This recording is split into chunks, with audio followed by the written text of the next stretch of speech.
حضرت عمر رضی اللہ تعالیٰ عنہ کا قبول اسلام۔ حضرت حمزہ رضی اللہ تعالیٰ عنہ کے اسلام لانے کے 3 ہی دن بعد حضرت عمر رضی اللہ تعالیٰ عنہ بھی مسلمان ہو گئے۔ وہ اسلام لانے سے پہلے مسلمانوں کے خلاف بہت ہی سخت گیر تھے۔ ایک روز ایک رات رسول اللہ صلی اللہ علیہ وسلم خانہ کعبہ کے پاس نماز پڑھ رہے تھے۔ حضرت عمر رضی اللہ تعالیٰ عنہ نے چپ کر چند آیتیں سن لی۔ ان کے دل میں آیا کہ یہ حق ہے، لیکن اپنے عنادر پر قائم رہے، حتیٰ کہ ایک روز رسول اللہ صلی اللہ علیہ وسلم کا کام تمام کرنے کی نیت سے تلوار لے کر نکل پڑے۔ راستے میں ایک آدمی سے ملاقات ہو گئی۔ پوچھا، عمر کہاں کا ارادہ ہے؟ بولے، محمد صلی اللہ علیہ وسلم کو قتل کرنے جا رہا ہوں۔ اس نے کہا کہ محمد صلی اللہ علیہ وسلم کو قتل کر کے بنو ہاشم اور بنو زہرہ سے کیسے بچ سکو گے؟ حضرت عمر رضی اللہ تعالی عنہ نے کہا، معلوم ہوتا ہے کہ تم بھی بے دین ہو چکے۔ اس نے کہا، عمر حیرت کی بات نہ بتاؤ، تمہارے بہنوں بھی تمہارا دین چھوڑ چکے ہیں۔ یہ سن کر حضرت عمر رضی اللہ تعالی عنہ نے غصے میں بھرے ہوئے سیدھے بہنوں کا رخ کیا۔ وہاں حضرت خباب بن ارت رضی اللہ تعالی عنہ سورہ طٰہٰ پر مشتمل ایک صحیفہ پڑھا رہے تھے۔ حضرت عمر رضی اللہ تعالی عنہ کی آہٹ سنی تو وہ گھر کے اندر چھپ گئے اور ان کی بہن نے صحیفہ چھپا دیا۔ اندر پہنچے تو پوچھا، یہ کیسی بنبناہٹ تھی جو میں نے تم لوگوں کے پاس سنی؟ انہوں نے کہا، کچھ بھی نہیں، بس ہم آپس میں باتیں کر رہے تھے۔ حضرت عمر رضی اللہ تعالی عنہ نے کہا، غالباً تم دونوں بے دین ہو چکے۔ بہنوں نے کہا، اچھا عمر، یہ بتاؤ کہ اگر حق تمہارے دین کے ماں سوا میں ہو تو؟ اتنا سننا تھا کہ حضرت عمر اپنے بہنوں پر چڑھ بیٹھے اور انہیں بری طرح کچل دیا۔ بہن نے لپک کر انہیں اپنے شوہر سے الگ کیا تو بہن کو ایسا چانٹا مارا کہ چہرہ خون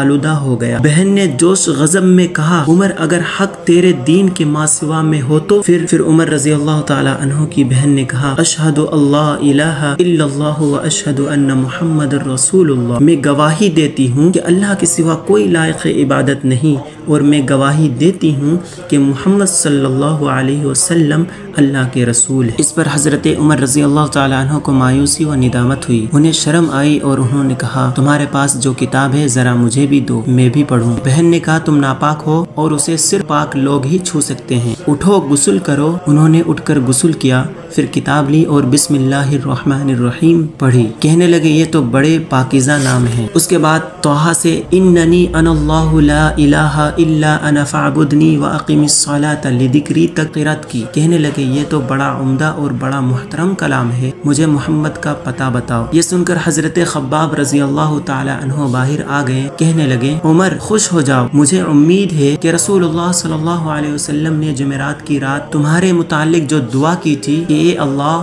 عمر بن خطاب یا ابو جہل بن ہشام کے ذریعے اسلام کو قوت پہنچا۔ پھر بتلایا کہ اس وقت رسول اللہ صلی اللہ علیہ وسلم کوہ صفا کے پاس دار ارقم میں ہیں۔ حضرت عمر وہاں سے نکل کر دار ارقم کے پاس آئے اور دروازہ کو دستک دی۔ ایک آدمی نے دروازہ سے جھانکا تو دیکھا کہ عمر تلوار حمائل کیے ہوئے موجود ہیں۔ لپک کر رسول اللہ صلی اللہ علیہ وسلم کو اطلاع دی اور سارے لوگ سمٹ کر یکجا ہو گئے۔ حضرت حمزہ رضی اللہ تعالی عنہ نے کہا، کیا بات ہے؟ لوگوں نے کہا، عمر ہے۔ حضرت حمزہ رضی اللہ تعالی عنہ نے کہا، بس عمر ہے، دروازہ کھول دو، اگر وہ خیر کی نیت سے آیا ہے تو ہم اسے خیر عطا کریں گے، اور اگر کوئی برا ارادے لے کر آیا ہے تو اس کی تلوار سے اس کا کام تمام کر دیں گے۔ ادھر رسول اللہ صلی اللہ علیہ وسلم اندر تشریف فرما تھے، آپ پر وحی نازل ہو رہی تھی۔ وحی نازل ہو چکی تو اندر سے بیٹھک میں تشریف لائے اور تلوار کے پر تلے سمیت حضرت عمر کا کپڑا پکڑ کر سختی سے جھٹکتے ہوئے فرمایا، عمر، کیا تم اس وقت تک باز نہیں آؤ گے جب تک کہ اللہ تعالیٰ تم پر بھی ویسے ہی ذلت و رسوائی اور عبرتناک سزا نازل نہ فرما دے جیسے ولید بن مغیرہ پر نازل ہو چکی ہے؟ حضرت عمر رضی اللہ تعالی عنہ نے کہا، اشہد اللہ الہ الا اللہ انک رسول اللہ، میں گواہی دیتا ہوں کہ اللہ کے سوا کوئی لائق عبادت نہیں اور آپ صلی اللہ علیہ وسلم اللہ کے رسول ہیں۔ اس پر گھر کے اندر سے موجود صحابہ کرام رضی اللہ تعالی عنہم اجمعین نے اس زور سے تکبیر کہی کہ مسجد حرام والوں کو سنائی پڑی۔